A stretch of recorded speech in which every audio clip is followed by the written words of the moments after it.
Estás escuchando Milenio 3 por Aluca Nanica. 3 y 5 minutos. Vaya lección que ha dado el señor Santiago Camacho, maestro en este caso, y cómo me ha impresionado el matadero más grande del mundo, Alaridos infernales. Y bien que lo sabemos, desde el día en que Antonio José Alés puso en la radio la matanza de un cerdo. Nada más horrendo. Parece que podemos tener contacto ya con el perdido en los bosques del Nalón, Javi Pérez Campos, pero antes mensaje rápidamente. Pues vamos con mensajes que a mí la encuesta, de verdad, por cierto, me da ¿cómo mucho va? Más miedo. Vamos a ver cómo va la encuesta en estos momentos. La pregunta: ¿la industria alimenticia está poniendo en peligro la salud mundial? 85,9% opina que sí, frente al 14,1%. Iciar desde Madrid decía: buenas noches, hace unos días leí en un periódico cosas terribles que hacen con los alimentos en China. Por ejemplo, lo que más me impactó fue que los cerdos muertos por alguna enfermedad los metían 90 minutos en unos líquidos químicos y se convertían en ternera. Tremendo. Felicidades por el programa. Leyenda urbana total, seguro. Más leyendas, a ver si son leyendas o son verdad, Santi. Rafa desde Teruel, ¿sabéis si es cierta esa leyenda urbana que la mantequilla se hace con petróleo? Madre mía. Pero después de lo que ha contado Santi me lo creo. Hombre, no toda la mantequilla, me imagino, ¿no? Pero que alguna tenga ya un ribetillo de... Hombre, vamos a ver. Eso viene no de la mantequilla, sino de la margarina. Que efectivamente no hay un animal que dé margarina ni una planta de la margarina, sino que se hace con una combinación de aceites y un proceso químico. Déjalo ahí, Santi. Pero es un producto perfectamente sano pero vamos, yo me he puesto de margarina de pequeño que ni te puedes imaginar. Pero la margarina es un invento, o sea, es un invento de la ciencia. Comiste mucha margarina y por eso se ha acabado, pues eso, la nave del misterio. Ramona desde Los Nietos en Murcia dice que es la primera vez que escucha el programa. Pues bienvenida, amiga. Gracias. Y habláis de uno de los temas que más me interesan del momento. Enhorabuena. En mi casa tenemos un pequeño huerto y lo poco que obtenemos supera con creces a cualquier tipo de compra que hagamos. En sabor, en durabilidad, es increíble la diferencia solo con el cultivo de toda la vida. Una pregunta: ¿qué documental es ese que hemos escuchado? Vamos allá, Santi, a hacer otro documental más famoso todavía. Que digas el nombre. Se llama Food Inc. ¿Comida? Comida. Food, F-O-O-D. F-O-D-I-N-C. Mari Carmen desde Lepe, Sevilla. Si nos fijamos, no solo es la bacteria de la carne, la del pescado, las verduras y los huevos. Yo he creado en mis macetas un pequeño huerto y el sabor de mis hortalizas son las de mi infancia. Oye, mándanos alguna. Qué buenos esos tomates recién cultivados en esos huertitos pequeños. Rosa, que nos dice: hola amigos, lo que decís de los supermercados es cierto, trabajo en uno y hay artículos a los que se les pone el cartel de oferta e igual cuesta unos céntimos más y la gente no se da cuenta. Bueno, vamos Vanessa a llamar... desde Las Palmas, ¿Sí? que su hijo hace 3 meses tiene una hiperactividad alérgica diagnosticada y lo primero que el médico le retiró fue el tomate, las lechugas, el atún en lata. Algo tendrá que ver la manipulación alimenticia. Y ahora rápidamente vamos a cambiar el tercio. Noel, conectamos, aunque sea un minuto, para saber cómo está nuestro compañero Javi Pérez Campos. 3 y 9 minutos. Javi, buenas noches. Buenas noches, Iker. Nos habías asustado, compañero, de verdad. Hemos pasado unos minutos que no sabíamos cómo localizarte. No ha pasado nada malo, ¿no? No ha pasado nada más allá de lo anecdótico, como en principio ocurre con la noche. Bueno, lo que ocurre es que son zonas donde la cobertura es un poco viene y va, ¿no? Como es lógico, en mitad del bosque. Y bueno, estoy sano y salvo, hay que decirlo, hay que tranquilizar a la gente que está todo el mundo ahí un poco pendiente y lo agradezco además. ¿Has vuelto a escuchar la algazara? Sí, es algo que viene y va durante toda la noche, es algo que no para. También es cierto que ahora mismo, en este mismo momento ya parece que no se escucha el ulular de algún pájaro y bueno, pues un poco eso. Hay que orientarse también con estas luces, que es lo principal, no perderse, cosa que sería bastante fácil ahora mismo. Y bueno, la verdad es que un poco más tranquilo, ¿no? Parece que he recobrado un poco la tranquilidad. Porque lo has pasado mal, sí, Javi, cierto... Lo has pasado mal. Ha habido un par de momentos que estabas muy intranquilo. Sí, sobre todo porque, claro, imagíname, en mitad de la oscuridad, la linterna completamente apagada, que por cierto ha empezado a fallar hace un rato, y bueno, pues aquí contando estas historias y bueno, pues la intranquilidad es absoluta y es cierto que con estos sonidos que hemos empezado a escuchar y que no sé la procedencia de los mismos ni la explicación que tendrán, lo más probable lógicamente es que tengan una explicación lógica, ¿no? pero cuéntamelo a mí aquí, Javi, ahora mismo. Esta zona. pues seguimos en contacto y espero que escuches con mucha atención esta maravillosa historia que viene a continuación y que creo que el mejor sitio para escucharla es donde estás. Venga, un abrazo, amigo. Os estaré escuchando y solo una última cosa, Iker, que sí que es interesante, ¿no? Y que pasa bastantes veces. La grabadora, hemos podido grabar ese minuto. Después de terminar la conexión, he ido a continuar haciendo este experimento de sonido. He ido a dejar la grabadora en una roca cercana y la grabadora no se enciende. Las pilas nuevas de esta tarde y no hay quien la encienda. Todo un clásico, Javi. Un abrazo. Guárdala buen recaudo, que nosotros grabamos alguna vez algo y la grabadora desapareció. Un abrazo, compañero. Un abrazo fuerte a todos.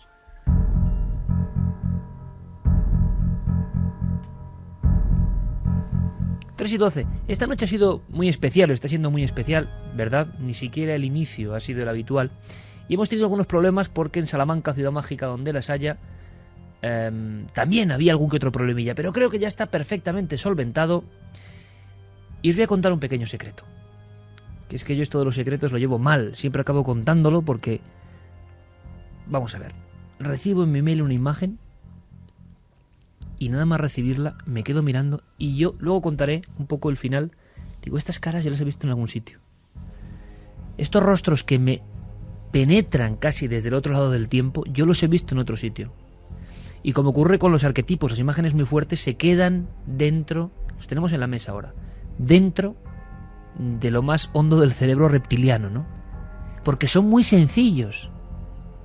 Lo sabían bien los artistas de lo sagrado. Para dar miedo, terror o para crear algo con alma no hace falta lo rococó y lo barroco, ¿eh? Conforme menos elementos, mejor. Y eran como unos ídolos. El mail era remitido por un buen amigo, profesor de la Universidad de Salamanca, siguiendo la estela del gran doctor del Brío, uno de los grandes expertos en la antropología, en la investigación, en la búsqueda de todo lo extraño. Su última obra es el gran libro de los brujos y magos y ha iniciado una increíble labor en Tatanka Editorial. Ha publicado muchos libros de leyendas urbanas y otras cosas, investigando por las serranías de Salamanca, pero me mandaba su último hallazgo y me decía, Iker, son telegénicos, traspasan la pantalla, tienen algo. Y vaya, yo estaba a estas mismas horas, pero en mi despacho, en mi casa, en la biblioteca, rodeado de miles de historias y viéndolos fijamente, digo, tienen un secreto. Cuéntame algo de esa historia. Cuéntame algo de esa historia. Tomás, hijo, compañero, buenas madrugadas. Buenas madrugadas, ¿qué tal? Y gracias por el esfuerzo, que sé que ha habido todo tipo de tropelías y aventuras. Encantado, es la noche salmantina que tiene ese tipo de problemas siempre. Sí, señor, sí, señor. En pleno corazón de Salamanca nos vas a contar una cosa, vamos a intentar componerla para los oyentes. Amigos todos, muy atentos, viajamos a Edimburgo. En pleno siglo XIX, como tantas grandes historias y hallazgos, un grupo de niños que están jugando encuentran algo, ¿verdad? Eso es, sí, es una escena que tiene lugar en el año 1836 y estos niños juegan a buscar conejos, ¿no? Ellos están cazando conejos en un paraje maravilloso de la ciudad de Edimburgo que es el Arthur Seat, ¿no? Una montaña que hay a los pies de la ciudad, un gigantesco páramo, y allí estos niños encuentran pues estas figuras, ¿no? De las que hablabas, con estas características tan especiales. Encuentran un agujero en el suelo, parece que llevan un perrito para cazar conejos, el perro se para encima de un determinado lugar y estos chicos encuentran unas losas de piedra que cubren una pequeña oquedad, ¿no? Y bueno, pues las quitan con curiosidad y encuentran 17 pequeñas cajitas a las que en principio no dan mucha importancia, ¿no? Incluso se tiran con ellas, juegan, destrozan varias y bueno, pues es su profesor de matemáticas, al que estos chicos les llevan las cajitas al día siguiente, quien parece que, según cuenta la historia, con un cuchillo en la mesa de la cocina abre estas cajas y descubre que dentro de cada una de ellas hay una pequeña figura, un pequeño idolillo, un pequeño cadáver simbólico, ¿no? Un pequeño muñequito que vendrán a ser por los habitantes de estos ataúdes de hadas, que es como se empezarán a conocer en la ciudad de Edimburgo a partir de ese momento. Imaginemos al profesor abriendo una de estas piezas ¿Que cómo son, Tomás? Hagamos la radiografía e imaginemos. 17, el número es importante. Sí, eso es, el número es casi la clave, ¿no?, de la historia. Pero ¿cómo son estas figuras? Pues son, como tú bien has dicho, alucinantes, ¿no? Y son casi pues unos muñequitos del tamaño más o menos de un dedo de una persona normal, y están cada uno de ellos metidos en una caja de madera oscura, dañada por el tiempo, ¿no?, por la humedad de esa oquedad donde estuvieron metidas, ¿no? Todas estas cajitas además están repujadas con trocitos de metal, como si se tratara de un verdadero ataúd, y bueno, pues los muñecos son auténticamente siniestros, son esos pequeños muñequitos que tienen unos ojos enormes que parece que están abiertos de par en par como si fueran los de una máscara románica, ¿no?, los de un ídolo antiguo. Están todos ellos vestidos con telas sencillas, con pequeños ropajes. En algunas ocasiones estos ropajes están pegados, en otras están cosidos, y bueno, pues tienen esa expresión, ¿no?, estupefacta, ¿no?, esos ojos fijos que parece que no miran a ninguna parte, y en todos ellos pues tienen pintadas las botitas, tienen pintado el pelo, y bueno, pues al final componen pues eso, una especie de pequeño sarcófago, de pequeño funeral en miniatura cada uno de ellos. Un sorprendente hallazgo, cubierto por losas en un monte sagrado. La zona no es cualquiera zona, pero claro, cada uno es diferente. Sí. Serían como una especie de soldaditos de plomo, algunos un poco como amputados o no completos. La cara es importante y como con su propia mortaja cada uno. Eso es, sí. Este profesor, que era un tal Ferguson, ¿no?, de allí de Edimburgo, puso esto en conocimiento de una sociedad arqueológica a la que él pertenecía, y empezaron a hacer unos primeros estudios, ¿no?, en aquella época, en el siglo XIX, y sí que se dieron cuenta ya en aquel momento de que probablemente estos muñecos se habían hecho a partir de unos soldaditos, en este caso de madera, sin duda hechos por algún artesano, que habían sido adaptados y habían sido tallados y habían sido decorados con rasgos individuales, probablemente con la intención de que cada uno de ellos representara a una persona concreta. Primeras hipótesis. Es demasiado raro y demasiado macabro. Si se ven de frente, tienen ese puñetazo en el alma que dan solo algunos ídolos de la antigüedad. Aunque evidentemente, claro, son antiguos, son de la época. Empiezan las investigaciones, Tomás. Eso es, sí.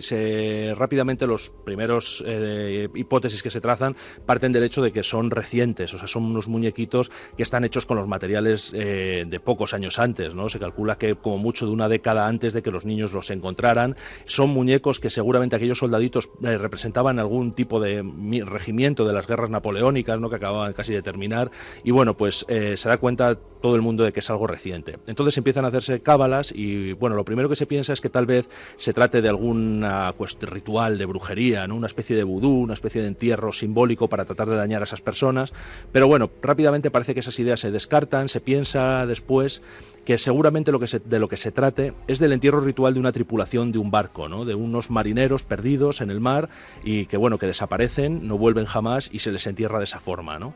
Pero también eso resulta raro porque no es suelo consagrado, y por otra parte los investigadores empiezan a buscar qué barco ha desaparecido con 17 personas a bordo, ¿no? Y no hay manera de encontrar ningún barco por el estilo. O sea, Tomás, la primera hipótesis que barajan los investigadores, los estamos imaginando con los ataúdes en una sociedad de arqueología diciendo puede ser un entierro marinero. Es decir, que alguien, recordando aquella tragedia, hubiese hecho un funeral que nunca tuvo lugar.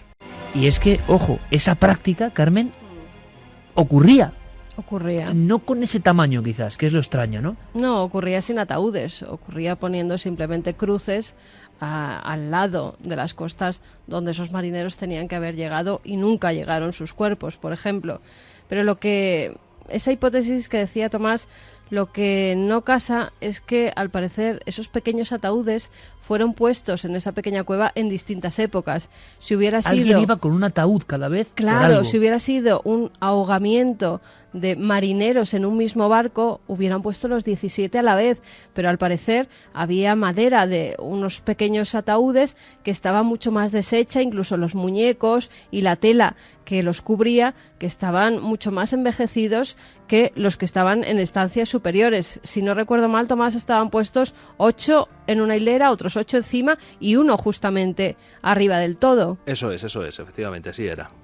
Hay una cosa importante, ya surge un gremio, un artesano, alguien que dice que parece trabajo propio de zapateros. Sí, porque parece que se investiga ya en ese momento cuál es la herramienta, ¿no?, con la que se han hecho esos ataúdes y se han tallado los muñecos, y se descubre que seguramente ha sido un instrumento de hoja curva, parecido a los que utilizan los zapateros y los curtidores, y de hecho es evidente por la tosquedad del trabajo, ¿no?, que no era un artesano de la madera especializado, sino que era alguien que disponía de herramientas con las que podía hacer ese trabajo, pero que no disponía de la habilidad suficiente como para hacer un trabajo fino, ¿no? E incluso apuntaban que esos decorados que tenían algunas de las cajitas están hechos en estaño.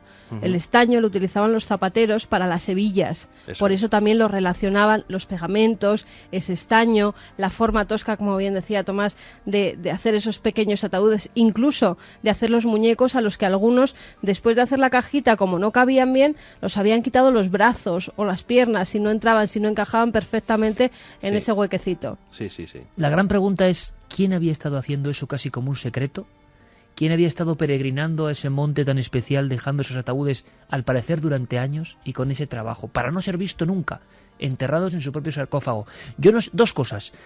Yo no sé si se encontraron más elementos, más señales en aquellos instantes, si los investigadores, que imagino que ya estarían intrigados con el asunto, encontraron alguna pista más en el entorno. Y segundo, es que tú acabas de estar allí. Bueno, Tomás Hijo demuestra de qué pasta está hecho cuando me manda ese mail. Nos encontramos los tres, ¿no?, en interacción con esas caras. Digo, ¿cómo me gustaría ser más de esto? Y esta semana prácticamente he estado allí rodando, ¿no? Y rondando por esa zona. Dos cosas, ¿se encontraron más cosas, más elementos, Tomás? Y segundo, ¿ese monte es un lugar especial? Ese monte es un lugar absolutamente espectacular, rodeado de leyendas, con una serie de connotaciones para la ciudad impresionantes, ¿no? De hecho se llama Arthur Seat, el asiento de Arturo, ¿no? Y parece que, aunque no hay nada demostrado, está relacionado con ese tipo de leyendas y de mitos, ¿no?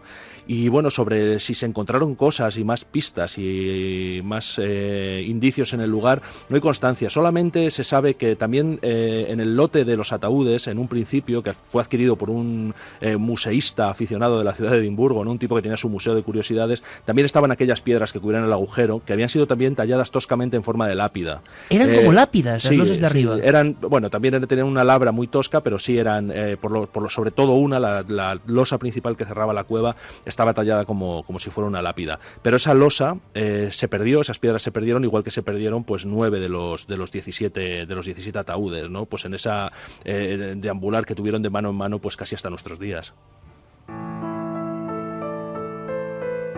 Y en algún lugar de Edimburgo están los ataúdes. Y nuestro compañero Tomás Hijo ha estado a milímetros, ha posado su cara casi sobre ellos. ¿Cuál es la sensación?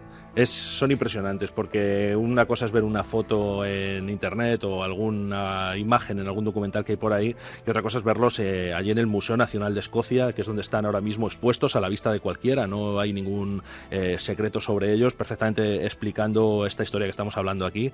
Y bueno, son una auténtica maravilla, porque tienen esa sensación de lo añejo, de lo viejo, de lo misterioso. ¿Estremecen? Y estremecen, sobre todo porque tienen una cualidad que a mí me parece terrorífica, ¿no?, que es que tienen un tratamiento casi infantil, ¿no? Parece esto que decías tú de los ídolos antiguos, que yo creo que es algo que también está presente en los dibujos de los niños, ¿no? Y hay algo también infantil, algo tosco, algo pueril en ellos que da miedo, ¿no?, que interesa mucho.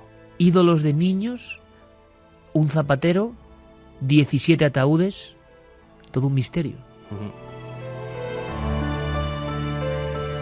Porque evidentemente el número arrojaba algo. Y esta historia se complica y conecta con otra absolutamente fabulosa. Por eso Noel Calero, nuestro amigo, está poniendo música en honor a Edgar Allan Poe, porque es una historia como para el gran Edgardo, ¿no? ¿Quién había matado 17 personas en Escocia? Pues había un par de inmigrantes irlandeses de bastante mala catadura, por lo que dice la historia, que son William Burke y William Hart, dos tipos que llegaron a Edimburgo a trabajar en la construcción de un gran canal que se estaba haciendo en aquel momento, y que, bueno, pues cuando terminaron las obras se encontraron faltos de recurso y se dedicaron a un negocio bastante oscuro, ¿no? Uno de ellos, además, se sabe que era de la profesión anterior, era zapatero. Has paseado también por los cementerios de Escocia y nos lo vas a contar, porque fijándose en algunas tumbas, el visitante puede darse cuenta de que había una especial protección. Ahí intervendrán Burke y Hart, pero es que había un terror a los resucitadores, un terror real. Sí. Se sabe perfectamente que en esos años, unos poquitos años antes de que los niños que estaban cazando conejos encontraran los ataúdes, Edimburgo era el mayor centro de todo el Imperio Británico de formación de cirujanos y médicos. De hecho, la Universidad de Edimburgo producía el 95%, ¿no?, de los cirujanos que iban en los batallones del Imperio, iban en cada uno de los barcos, y todo joven noble, todo joven caballero que quería hacer fortuna y no tenía dinero, no tenía posición, pues contemplaba la carrera de medicina. Se dio el caso de que se revocaron una serie de normas, un código que se llamaba el Código Sangriento, ¿no? Para que os hagáis la idea, había 200 y pico crímenes en aquel momento en el Imperio Británico que se condenaban con la muerte, ¿no? Robar un chelín, cortar un árbol, robar una oveja, y de repente, cuando se revocó el Código Sangriento, solo quedaron 2 crímenes castigados con la pena de muerte, ¿no? Y la cuestión es que solo se podían utilizar en las salas de disección de las universidades los cadáveres de estos condenados, con lo cual de repente todos los anatomistas del Reino Unido y sobre todo los de Edimburgo se quedaron sin cadáveres para utilizar en las salas de disección. Se quedaron sin materia prima. Exactamente, no había forma de explicar a estudiantes, a todos los cientos de estudiantes que había en Edimburgo, pues dónde se colocaban las distintas partes del cuerpo y cómo funcionaba ¿no? Además sale una ley, la Ley de Anatomía de 1832, que prohíbe hacerse, pues porque muchos mendigos que se quedaban por la calle, por ejemplo, muertos, los utilizaban para esas disecciones, para aprender, y esto lo prohíben ya por ley, incluso a los ejecutados, a los reos, lo mismo, los cuerpos dicen que no pueden dárselos para el estudio de la ciencia, con lo cual se hace cada vez más difícil encontrar cuerpos que además estén recientes para que esos estudiantes puedan saber cómo es la anatomía humana. De hecho, fíjate que efectivamente después de la derogación del Código Sangriento venía a haber una media de 50 ejecuciones más o menos en todo Reino Unido. Se cifraba que la necesidad de cadáveres de las facultades era de 10 veces más, era como de 500. Había un mercado. Había un nicho. Eso es. Había un nicho de mercado. Nunca mejor dicho, porque en esos nichos y sepulturas empiezan a ocurrir cosas increíbles, y ahí vendrán los 2 personajes de este drama, Burke y Hare, o Burke y Hare, que incluso suenan más terrible, ¿no? Yo les he llamado así. Burke y Hare con sus capas, merodeando como fantasmas, como el primer caso de hoy, las verjas del cementerio, que ya era lugar de ultramundo, lugar prohibido, lugar temido en esa época casi del romanticismo. Pero claro, antes de que lleguen ellos, ¿es cierto, Tomás, que había familias que montaban guardia? ¿Es cierto que había todo tipo de artilugios para evitar a los resucitadores? Claro, se tomaban todo tipo de precauciones. Rápidamente la desaparición de cadáveres, aunque los resucitadores, los ladrones de cadáveres, tenían un método muy fino que apenas dejaba casi huellas, pues sacaban a los cadáveres por un pequeño agujero, pero es lógico que rápidamente en las aulas de medicina se reconocieran algunos de esos cadáveres y algún estudiante pues viera allí a su tío o algún familiar sobre la mesa, y el terror cundió muy rápidamente, ¿no? Las familias montaban guardias durante 15 días sobre la tumba esperando que el cuerpo ya quedara inservible. Se crearon ataúdes blindados, ataúdes fuertes, ¿no? Ataúdes de hierro, que algunos de ellos también están en el Museo Nacional de Escocia. Se verjaban las tumbas, se crearon patrullas especiales en los cementerios, se alambraron, se pusieron torres de vigilancia, e incluso hay casos muy interesantes de deportistas, ¿no?, que eran los cuerpos tal vez más codiciados en aquella época por su desarrollo, que habían pagado a los enterradores grandes sumas de dinero, sus familiares, para que los enterraran a profundidades inverosímiles, ¿no?, a 9 metros de profundidad o 7 metros de profundidad, intentando así evitar pues que los cuerpos fueran robados, ¿no? Para que no accedían a ellos los de la pala de madera, que los llamaban. Y había casas de pudrimiento. La pala de madera era porque, como había que cavar de noche y en silencio, la pala de madera no hacía ruido, la de metal sí. Entonces, era una de las herramientas del oficio. Y llegaban cuando ya efectivamente los mortgages, estas verjas que cubrían, los vigilantes que se quedaban allí 20 y tantos días hasta que el cuerpo estaba prácticamente inutilizable, etcétera, etcétera, ya se inventaban cosas como hacer galerías. Es decir, empezaban a cavar en otro extremo del cementerio casi, hacían una galería subterránea y entraban por un lateral y desde ahí ya se llevaban el cuerpo. Eso sí, siempre sin llevarse nada más que el cuerpo. Sí. Porque claro, llevarse un cuerpo era un delito menor. Te podía caer una multa, algún año de cárcel, pero si te llevaban las joyas o las ropas ya era un delito bastante mayor y la condena podía ser mucho más alta. Nuestros amigos y amigas estarán diciendo, bueno, ¿y qué tiene todo esto que ver con los pequeños ataúdes? Ahí estamos casi viendo a Burke y Hare, dos personajes de mala estofa, de baja catadura. Que al parecer también hacían de las suyas por los cementerios, recogiendo cadáveres. Incluso se enfrentaban a lo que ellos llamaban y ponían en los cementerios collares de ataúd. Enterraban a los muertos con un collar de hierro que se unía al ataúd para que así no fuera tan fácil y no se los pudieran llevar. Llegaron a hacer casas de pudrimiento, dejaban los cadáveres allí varios días hasta que el cuerpo se podría y entonces ya no podían utilizarlo para ser estudiado para la ciencia. Todo en contra de estos resucitadores. Ahí están los dos, los estamos viendo. ¿Qué pasa? Que hay un incidente. Primero, ¿qué sabemos antes de su carrera delictiva de estos dos personajes? Y parece que hay un día o una noche en la que pasa algo que va a marcar para siempre su carrera, ¿no? Uh-huh. Pues estos dos tipos, como decíamos, llegaron de Irlanda, ellos no se conocían, vivían en Edimburgo por separado, y uno de ellos, Hare, que bueno, por caracterizarlos un poco a los dos, ¿no? Burke era un poco el hombre educado, el hombre fino, el seductor, en algunos casos dicen que era incluso un poco showman, ¿no? Y Hare era un poco pues la fuerza bruta, la mala bestia, el camorrista. Pues estos tíos se conocieron estos dos sujetos se conocieron en una posada que regentaba una mujer que acabó siendo la mujer de Hare, ¿no? Porque Hare era soltero, se casó con esta chica y ellos dos pues empezaron a regentar una posada. Burke se alojó allí con su amante porque él tenía una esposa en Irlanda, pero luego se lió con otra mujer allí en Edimburgo, y una noche pues uno de los inquilinos de la posada murió, un viejo pensionista del ejército llamado Donald, pues murió en la posada por enfermedad, debiendo a la patrona, a la mujer de Hare, 4 libras. Entonces, claro, esto irritó mucho a Hare, irritó a su mujer, y parece que entre Burke y Hare tuvieron la feliz idea de vender el cadáver de este Donald para intentar paliar la deuda y así sacarse unas libras, ¿no? Así que estos tipos lo que se les ocurrió fue coger un ataúd, llenarlo de trozos de corteza, porque ellos vivían en el callejón de los curtidores, que es donde estaba la posada, donde había muchos trozos de corteza que se utilizaban para la curtiduría, y bueno, llevaron el ataúd, fue relativamente fácil, y se dirigieron a la facultad de Edimburgo con el cadáver escondido, algunos dicen que en un barril de arenques, para vendérselo al profesor Monroe, que era el catedrático de anatomía de la universidad. Monroe estaba de vacaciones, por lo que parece, así que un estudiante les dijo que por qué no se dirigían mejor a la casa del doctor Knox, que era un profesor particular de anatomía, que era un personaje muy conocido. Y allí llevaron al cuerpo del pobre Donald y el doctor Knox pues recibió con agrado la mercancía, les pagó muy bien, mucho mejor de lo que les hubiera pagado el otro, y les ofreció pues una buena suma cada vez que le llevaran un cuerpo y muy pocas preguntas.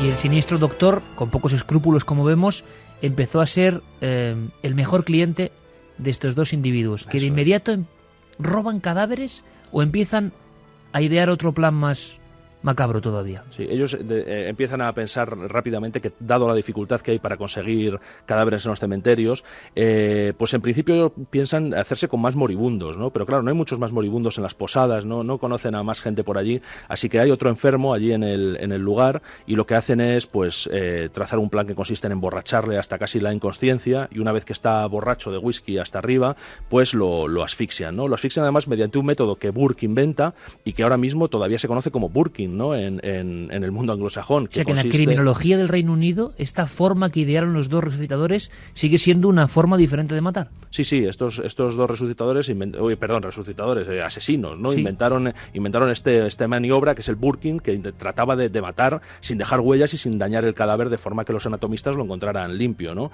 Y consiste pues en una forma de asfixia que uno agarraba a la víctima por detrás, ya debilitada por el alcohol, y el otro simplemente le tapaba la boca y la nariz hasta que la víctima moría. Y así empieza el increíble oficio de los dos enlutados que rodean los cementerios de Edimburgo. 1, 2, 3, 4...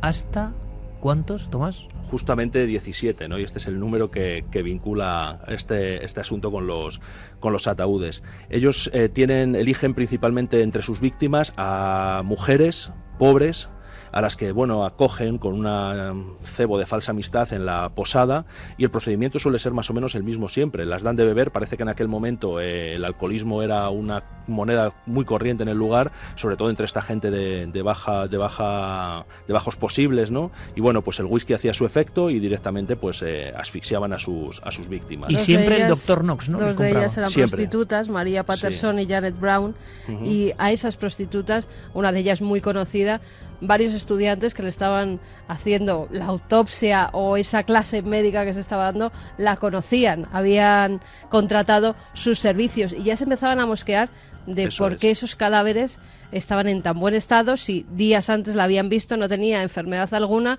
y a los pocos días estaban en la mesa de operaciones. O sea, los propios estudiantes, es que todo esto, yo no sé si es de Dickens, de Poe o de quién es, pero es que las escenas que estamos ahora mismo echando al aire de la noche, primero la lección de anatomía, ¿no? Muy de Rembrandt. Y los alumnos ahí observando. Y los alumnos, que imagino que tampoco lo hacen muy público por la categoría en aquel momento de estas mujeres, que empiezan entre ellos a decir, oye, que estas personas las conocemos. Y empieza la investigación que dará con Burke y Hare. Sí, la cuestión es que como bien dices, había una especie como de círculo de silencio alrededor de todo esto porque a nadie le interesaba que se descubriera el pastel, ¿no? Peligraba la formación de todos ellos, su posición futura, etcétera. Se sabe que Knox tuvo unos 3 meses el cadáver de Mary Patterson en formol, en primer lugar para intentar evitar que fuera inmediatamente reconocida, y en segundo lugar también se cree que porque el propio Dr. Knox, que era un tipo también bastante peculiar y bastante espectacular en su forma de actuar, pues quería contemplar la perfección de ese cadáver como muestra, y él mismo lo decía, de un cuerpo joven, bien desarrollado, etcétera. Así que, bueno, el tema es absolutamente truculento, pero como dice Carmen, sí que fue reconocida Mary Patterson, y pasó poco tiempo después con otro cadáver de un retrasado, de un chico que se llamaba Duff Jamie, que andaba por allí por el barrio de estos tipos, al que se cargaron, ¿no? Y este chico tenía una pierna deforme y era muy conocido también por la gente. Y parece que ese día sí que en la mesa, en el aula, ¿no? En el anfiteatro de medicina, sí que se formó cierto revuelo y sí que empezó a haber voces de chicos, de estudiantes de medicina que reconocieron a Jamie, ¿no? Así que Knox, con una sangre fría impresionante, lo primero que hizo fue amputar la pierna deforme y diseccionar el rostro para que cesaran las voces y para que nadie le pudiera acusar de estar utilizando a ese tipo. Sobre todo porque la madre ya había dado la voz de alerta por la noche, había estado toda la noche buscando a su hijo porque, claro, tenía un retraso mental, le conocía a todo el mundo en la zona y sabían que algo malo le había ocurrido, pero no se imaginaban que lo habían asesinado. Al final, Tomás, el círculo se estrecha Sí, y observamos a 2 hombres ante la justicia. eso es. La siguiente escena también, yo no sé, es de teatro absolutamente dramático, ¿no? Parece que uno delatará al otro. La única forma de seguir con vida. Claro, al final estos tipos se van volviendo cada vez más atrevidos, más osados, empiezan a cometer crímenes fuera de la taberna, empiezan a vestir con ostentación, compran un caballo y bueno, llega un momento en el que una de sus clientas de la posada, en una noche de Halloween, que es cuando se comete el último asesinato, pues descubre un cadáver debajo de la cama y el marido de esta mujer, de esta chica que está en la pensión, es militar, acuden a la justicia y bueno, pues consiguen encontrar el cadáver. Ya Burke y Hare lo han llevado a casa del Dr. Knox, pero en casa del Dr. Knox aparece esa última víctima y todos caen en las manos de la justicia, ¿no? Tanto Knox como Burke, Hare, sus mujeres, todos, ¿no? Y resulta que, claro, el método era tan sofisticado, ellos, bueno, ponen 1000 excusas, los métodos forenses en aquella época tampoco eran tan perfectos, pues al final no hay manera de incriminar a estos tipos directamente en el asesinato de todas esas víctimas, ¿no? 17. Así que el 17. Entonces, pues al juez de turno, al emisario del rey, en aquel momento se le ocurre una fórmula para conseguir una cabeza de turco, ¿no? Para todos esos crímenes, que es pedir a uno de los dos que denuncie al otro a cambio de su libertad. Y lo que hace es decirle a Hare que, bueno, Hare parece que es el menos escrupuloso de los dos, rápidamente accede y cuenta y canta todos los crímenes, y esto hace que Burke sea directamente llevado al patíbulo y Hare sea puesto en libertad. ¿Queréis más escenas increíbles? Escenas como de cantar de ciego, ¿no? Viñeta a viñeta. Fin de ambos personajes, Tomás. Vidas paralelas. Yo no sé si muertes paralelas, ¿no? Sí, bueno, Hare aguantará un poco más y veremos que su muerte forma parte del territorio de la leyenda, casi. Pero lo de Burke está perfectamente documentado, el destino que sufrió, y bueno, fue en primer lugar sentenciado a muerte, por supuesto, por ahorcamiento, y después a pública disección. Con lo cual él acaba como su mercancía. Exacto, es una especie de castigo ejemplar que por otra parte, bueno, pues trata un poco de eso, de que acabe exactamente como sus víctimas, ¿no?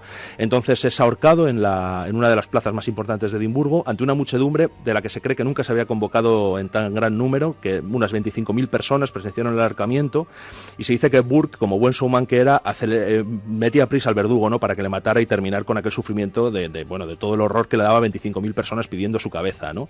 Después fue diseccionado públicamente y toda la turba acudió a las aulas de medicina y exigió a las autoridades que querían ver el cadáver diseccionado de Burke, con lo cual se hizo como una especie de paseillo alrededor del aula para que todos vieran cómo Burke era diseccionado, ¿no? Se sabe que Monroe, que fíjate qué curioso, fue al final quien le tocó hacer la autopsia, ese profesor al que se le dirigieron en primer momento, mojó la pluma de su tinta en el cráneo abierto de Burke para firmar de alguna forma el acta de aquella sesión, y después fue totalmente despedazado, descarnado, despellejado. Su piel se vendió a los curtidores, que hicieron con ella muchos souvenirs, se hicieron monederos, bolsos, un libro que todavía se conserva también en Edimburgo, encuadernado con la piel de Burke, y después su esqueleto pues fue expuesto en el Sargent's Hall, en el Museo de los Cirujanos de Edimburgo, donde todavía se puede ver también. Donde está, reposando, como observando Eso la es. historia de su desgracia y de su terrible agresividad en aquel momento para actuar como y en criminal. ese museo también se guarda un cuchillo que se puede ver, un cuchillo muy tosco, que perfectamente podía haber tallado esos pequeños Y como ataúdes. curvo, además. Y como curvo, sí. Y también se guardan algunos trozos del corazón, porque se ve que algunos sí que fueron, o no sé si al diseccionarlos o al clavarles el cuchillo, pero de las víctimas de estos dos personajes se guardan trocitos de los corazones en los que aparecen completamente apuñalados. Más cosas. Uno es diseccionado públicamente. Ujú. ¿Y el otro? Pues el otro huye rápidamente de Edimburgo, perseguido por supuesto por una turba furiosa que quiere también lincharle. De hecho, las dos, la mujer y la amante de los dos, también tienen que huir porque también son linchadas. A una de ellas incluso la llegan a pegar. La casa del Dr. Knox es apedreada. El pueblo pide también su cabeza, aunque el Dr. Knox, como siempre, los altos se libran en esta historia, ¿no? Y va a salir indemne. Pero Hart huye y se sabe que llega a Londres, ¿no? Y en Londres, por lo que dice la leyenda, ¿no? Una leyenda confortadora, pues es atrapado por gente que lo reconoce, por unos obreros escoceses que lo reconocen allí y lo arrojan a un pozo de cal viva. Y bueno, pues allí queda ciego y se supone que termina sus días como mendigo en Londres, ciego y totalmente decrépito. La historia de los dos ladrones de cadáveres, pero ¿y los pequeños ataúdes? Aquí empiezan las hipótesis, cuando la autoridad escocesa se da cuenta de algo que no es baladí. En Claro. ese lugar y 17 víctimas. Eso es. Rápidamente la profesión de zapatero, ¿no? Que Burke todavía tenía al principio cuando empezó con sus crímenes. De hecho, una de sus primeras víctimas es una vendedora de artículos de zapatería que le visita, ¿no? Y bueno, pues la presencia de estos útiles de zapatería y el número exacto de las 17 víctimas es lo que pone a los investigadores en contacto con las dos historias, ¿no? Y piensan que tal vez los ataúdes puedan proceder del entorno de Burke y Hart, ¿no? De hecho, se empieza a pensar que tal vez el propio Burke, como arrepentido, ¿no? Y tratando de dar un entierro simbólico a estas víctimas, y pues talla estos ataúdes y los va enterrando poco a poco en esa cueva del Arthur Seat. Como si la conciencia le apuñalase noche a noche en ese oficio de tinieblas que tenía, y entonces quizá él iba solo a ese monte concreto, monte sagrado, y dejaba los ataúdes. Pero claro, los ataúdes no hablan y no nos cuentan su historia. Esa es una hipótesis. Se han barajado más porque incluso, y esto ya es increíble, la ciencia ha cogido esos ataúdes y ha buscado con la tecnología actual pistas que entronquen su historia muda con Burke y Hare. Eso es. Hace poco la gente del National Geographic contrató a forenses de la actualidad, gente especializada sobre todo en investigación genética, que trató de hacer un cotejo, ¿no? De hacer una comparación entre el ADN del esqueleto de Burke y posibles rastros de ADN que se encontraran en los pequeños ataúdes de hadas de Edimburgo. Y consiguieron una cadena completa prácticamente del ADN de Burke utilizando un trocito de hueso de su talón, pero no encontraron ninguna traza de ADN en los ataúdes. Con lo cual no se pudo certificar esa relación. También intentaron, de hecho sometieron a rayos X a los ataúdes para ver si había algún resto de alfileres, de agujas en el interior de los muñecos, intentando demostrar que se habían utilizado para algún tipo de ceremonia vudú, ¿no? O pseudo vudú, y tampoco encontraron nada, así que las investigaciones fueron un poco concluyentes, pero sí que es verdad que estos tipos del National Geographic movilizaron a bastante gente y trataron de hacer una investigación pues muy cara para intentar demostrar esa relación. Y se habló de vudú, Carmen, porque había toda una cultura, incluso en Escocia, de brujas escocesas que hacían sus peculiares muñecos, no quizá de este tipo y seguramente sin ataúd, y los penetraban con espinas de pescado, maldiciones marineras. ¿Se pensó en eso también? Sí, claro, se pensó en un ritual, lo que pasa que en este caso estos muñecos no estaban penetrados por ningún objeto punzante como suele ocurrir en los rituales de vudú que se suelen hacer. Es normal el enterramiento de muñecos en algunas culturas. Hablamos de Grecia, de Roma, donde se han encontrado pequeñas muñequitas hechas algunas en barro, en marfil, en hueso, que casi siempre eran enterradas cuando se trataba de tumbas de niñas o de niños. Parece que eran los juguetitos que acompañaban en el más allá a esos pequeños que habían muerto a destiempo, que no tenían que haber muerto. A lo largo de la historia se han encontrado muchos muñecos de similares características. Hay una cosa que en estos llama la atención y es que no parecen muertos porque todos están con los ojos abiertos. Algunos incluso los párpados están creados posteriormente porque tienen pequeñas incisiones que han hecho como con alambres y que son clavados para que se vea perfectamente que esos párpados están abiertos. Con lo cual no encajaría en esa teoría de las víctimas muertas, a no ser que fuera para recordarlas, pero tampoco en estos muñecos hay ningún tipo de género, no se sabe si son masculinos, si son femeninos, que es lo que daría pues una razón de ser para que cotejaran las víctimas, mujeres y hombres, con esos pequeños ataúdes, que además han sido puestos en distintas épocas, y estos enterramientos, o sea, estos asesinatos fueron hechos todos en un año. Parece que estos pequeños ataúdes fueron puestos en años muy posteriores algunos y muy anteriores otros. Tomás, tú que has estado delante de los muñecos, de los que quedan, como el misterio queda ahí en el limbo, ¿con qué hipótesis te quedas? No lo sé, yo me atrevo a fantasear con la hipótesis esta de Burkhardt. El hecho de que los ataúdes se dispusieran en varios años o no también es una incógnita, ¿no? Porque pese a que es la hipótesis más defendida, es que se fueron poniendo en años sucesivos, parece que pudiera influir en el hecho de que unos estén más deteriorados que otro la colocación, ¿no? Y parece que los que estaban en la base, que es la zona que recibiría más humedad, estarían más dañados y que tal vez, no se sabe, pero que tal vez se pusieran todos a la vez o en un periodo de tiempo más corto. Eso es algo que también alguien ha barajado últimamente y parece que con mucho sentido. Lo que pasa es que como no se han localizado los 17 que se echaron a perder, tampoco se puede tener a ciencia cierta si fueron puestos antes o no. Se podrían hacer pruebas con la madera en todos ellos hoy en día con las técnicas que tenemos, pero como han desaparecido tampoco se sabe. Claro. Y cada muñeco independiente y con unos rasgos diferentes unos de otros, ¿no? Sí, hay unos con una cara más rechoncha, ¿no? Más gordita, otros con rasgos más afilados.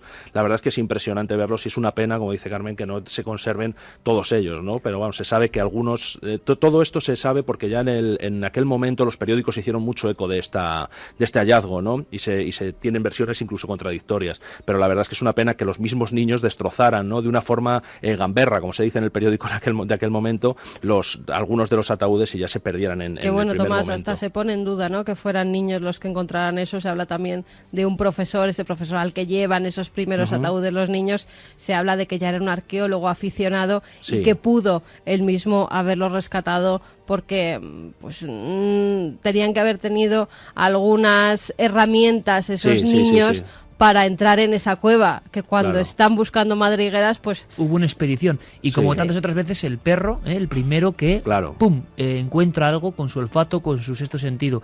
El misterio sigue ahí, y la última hora es que además se incluye este misterio que yo no conocía entre los más importantes del mundo, ¿verdad, Tomás? Sí, hay una especie como de ranking de las 7 maravillas forteanas, ¿no? Y bueno, eso parece que es una cosa que se hace cada año, y uno de los años sí que apareció los ataúdes, los fairy coffins, los ataúdes de hadas de Edimburgo, aparecieron en el ranking, ¿no? Junto a cosas como las caras de Belmez, así que sí que son bastante conocidos en la órbita de todo lo que es el Reino Unido y sobre todo de esa ciudad llenísima de misterios, ¿no? Preñada de leyendas que es Edimburgo.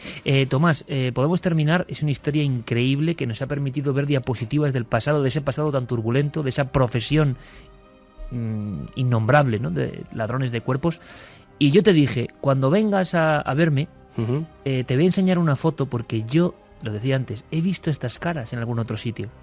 Y eran caras de 8.000 años antes, ¿verdad? Sí, increíble. Cuando me las enseñaste, vamos, yo me quedé impactado, por supuesto. Pues en el British Museum, no muy lejos de Edimburgo, así a nivel global, resulta que un día íbamos buscándolas, encontramos, lejos del alcance de las, digamos, hordas de visitantes que van directamente a Egipto a ver las momias, y lejos incluso de la sala de Mesopotamia, porque acaba en el 4000 a.C. y esto es más antiguo, los increíbles muñecos, seguramente, seguro no tienen nada que ver. Vamos, casi 100%. Pero es que las caras son idénticas. Algunas de ellas son idénticas en su terrible sensación de ultratumba. Pero lo que pasa es que la técnica no es la misma. Parecen Claro. cráneos revestidos de barro y posteriormente Y luego pintados. los ídolos. Sí. En Ain Ghazal, hace 8.000 años, un pueblo quedó deshabitado. Los arqueólogos lo encontraron entre el calor, el humo, una escena típica del Exorcista. Cuando excavaron se encontraron que todos habían huido y solo quedaba un sepulcro, una especie de cubículo. Y allí había 32 muñecos. Le llaman los fantasmas blancos de Ain Ghazal. Son tan antiguos que en el British no tienen ni sala. Por eso están en un pasillo. Por eso están en un pasillo. Y cuando podéis hacer la comparativa, veáis la cara de los fantasmas blancos, veréis que son el vivo retrato de estos ataúdes de hadas de Escocia. No tienen nada que ver, seguro, pero hay una idea muy clara, que el miedo se esboza y se traza con líneas muy parecidas hace 8.000 años y hoy. Y tanto los fantasmas de Ain Ghazal que hemos tenido a un lado, como los fantasmas de los ataúdes de hadas de Edimburgo, generan esa sensación en el ser humano de hoy. Y lo hemos compartido y hemos querido contarlo. Es una historia maravillosa. Los ataúdes, igual que los muñecos de Ain Ghazal, no hablan. En Ain Ghazal, por cierto, algunos, y no se explica, tienen 2 cabezas. Esas deidades que quedaron ahí mientras todo el mundo se marchó, desapareció, se extinguió, toda esa zona quedó muerta, quedaban ahí como solitarios testigos de algo que ocurrió y que quizá nunca sepamos. Ese es el misterio. Y la arqueología, porque esto es arqueología del XIX, arqueología del siglo XIX. ¿Algún día descubriremos algo más? Ojalá, Tomás. Y si se descubre, que seas tú el que lo cuente. Muy bien, estaría fenomenal. Un abrazo, amigo, y nos vemos por las Batuecas. Eso, sí, aquí os espero. Un abrazo muy grande. Venga, gracias, hasta luego. Digno de un documental, ¿eh, Santi? Desde luego, de un documental, de una película, de una novela. Es una grandísima historia en un grandísimo decorado. Y que bueno, yo creo que esos misterios bonitos que tienen lo que tiene que tener el buen misterio, que es que hace imaginar también. Bueno, bonito. Truculento. Bueno, vamos a dar un rápido sondeo por la historia, pero a otro nivel. No creo que tan truculento, aunque a veces Carlos Largo trae historias que son tremendas. Nuestras efemérides, incluida la de Milenio 3. Pasó tal día como hoy, en diferentes épocas. 29 de mayo de 1917 nace el presidente norteamericano John Fitzgerald Kennedy. Desde su asesinato en 1963 han sido numerosas las conspiraciones en torno a su muerte. 10 meses después del magnicidio, la comisión hace públicas sus conclusiones. Oswald actuó solo, disparó 3 balas y no formaba parte de conspiración alguna para asesinar al presidente.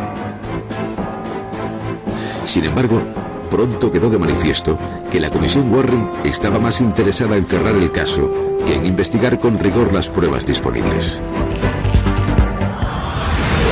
29 de mayo de 1953, Edmund Hillary y el Sherpa Tenzin Norgay consiguen un logro histórico. Llegan por primera vez hasta la cumbre del Everest. Lo de llegar el primero o el segundo a la cumbre es una tontería. Hillary y Tenzin escalaban por pasión y por aventura, no para competir. Y creo que mi padre siempre pensó que no importaba quién hubiera llegado a la cumbre antes. Dependieron el uno del otro para llegar arriba. Si uno hubiera faltado, el otro no habría podido subir. 29 de mayo de 1990, los medios de comunicación españoles se hacen eco de una sorprendente noticia. Hay fantasmas en el Palacio de Linares. En uno de esos momentos en el que estábamos andando por el salón de baile, de repente yo vi, corriendo por el salón de baile, una niña vestida de blanco con tirabuzones. Mandos de la policía y de la Guardia Civil, fuimos con el delegado del gobierno de aquel momento, que era Pedro Niño Morgades. Pero resulta que después nos hemos dado cuenta que en las fotos que se hicieron allí, pues del evento y tal, en ninguna ha salido Pedro Niño Morgades, por circunstancias extrañas. 29 de mayo de 2006, la nave del misterio narraba la historia de un joven policía que investigó un insólito caso en una antigua casona de Barcelona. Me encontraba realizando el servicio y salió una llamada que una mujer que tenía problemas con su vecino. Y nada, nos acercamos al lugar, y la señora vivía en el tercero, subimos... ¿Una casa antigua? Una casa muy antigua y bastante tenebrosa, las escaleras, todo lo que es muy antigua la casa.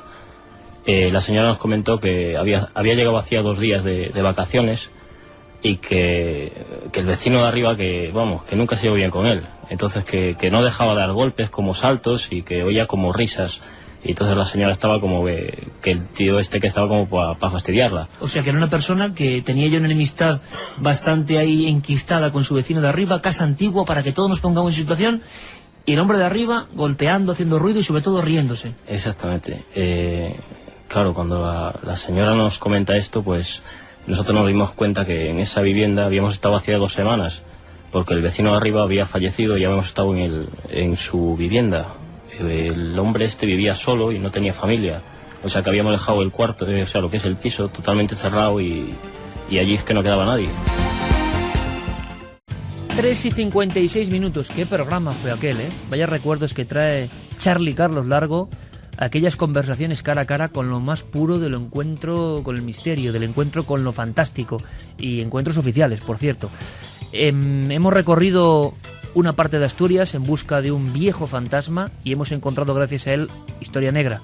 Hemos sabido algo más de la manipulación alimentaria. Hemos dejado a Javi Pérez Campos perdido por algún lugar y hemos conocido una historia digna de las plumas, del romanticismo y lo extraordinario.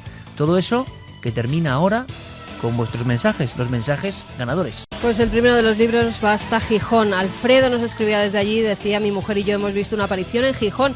Era un hombre con túnica blanca, barba y descalzo, en plena Semana Santa en el Náutico, cruzando la calle. Alrededor había gente, pero parecía que no lo veían. Paramos inmediatamente la moto para buscarlo y después de patearnos todos los alrededores, imposible encontrarlo. Os lo juro, impresionante. Otro es para Pedro Luis Muñoz. Buenas noches, os adjunto una foto de los pequeños ataúdes encontrados en una cueva en la colina llamada la Silla de Arturo, en Edimburgo. Eran estos pequeños ataúdes. La foto fue tomada en el Museo Nacional de Escocia, hará cosa de 3 semanas. Un saludo de un buen amigo que os escucha siempre. Pues mira, para que nos recuerde por esos ataúdes. Muy bonita su foto, además. Vicente Quevedo Álvarez, de Valladolid, es el último ganador.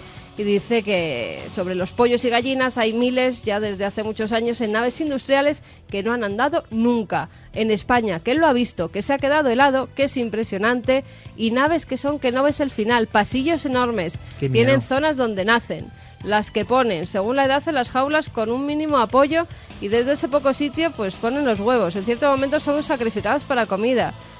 Dice que también pudo ver un matadero de pollos, que cómo los tratan, cómo los matan, cómo los cuelgan de ganchos, que él ya no come pollo. ¿Y la encuesta cómo terminó? La encuesta ha terminado con un 86,1% que opina que la industria alimenticia está poniendo en peligro la salud mundial, frente a un 13,9%. Gracias a todos, chicos, y empezábamos el programa con un mensaje para Alejandra, para que ojalá haya suerte, haya algo de energía positiva, que mandemos miles y miles de amigos. Es curioso la de energía que se está moviendo esta noche hacia ella. Genial. Sabes que mañana, precisamente en la televisión, en el otro formato, vamos a mostrar unas imágenes muy potentes que tienen que ver con la prehistoria y con extraños hallazgos en España, alucinantes. Y es curioso porque en lo más hondo de las cuevas había siempre deidades muy extrañas, ¿verdad? Muy raras. Pueden ser deidades de vida. El ser humano siempre ha creído en la vida desde el principio del tiempo y nosotros también creemos en ella. Sed muy felices. Un abrazo para todos. Queremos, ojalá, la semana que viene estar todos juntos. Ha sido un placer. Un abrazo muy fuerte. En una semana, más Milenio 3.